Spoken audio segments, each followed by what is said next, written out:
Hello viewers, আসসালামু আলাইকুম। আরেকটি ভিডিওতে আপনাদের সবাইকে স্বাগত জানাচ্ছি। দেখতে পাচ্ছেন এটা হচ্ছে আমার ভারবেনা গাছ। এইটা হচ্ছে বেগুনি রঙের ভারবেনা। একটা ফুল কিন্তু কয়েকটা ফুল ফুটে গেছে, দু একটা।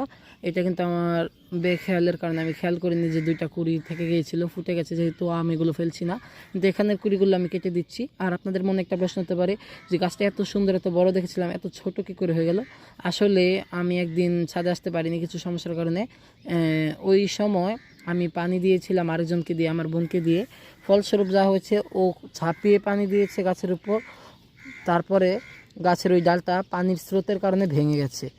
ফলস্বরূপ আমার ওই গাছটা কিন্তু একদম অসুন্দর হয়ে গেছে। এখানে এত বড় একটা ঝোপ ছিল যেটা নষ্ট হয়ে গিয়েছে।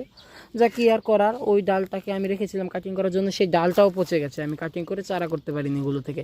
ছোট কয়েকটা চারা হয়েছে, সেগুলো 3 ভ্যারাইটির 3টা চারা হয়েছে, সেগুলো আপনাদেরকে দেখাবো অবশ্যই। আর এই দেখতে পাচ্ছেন সাদা ভ্যারাইটিটা, এর গ্রোথটা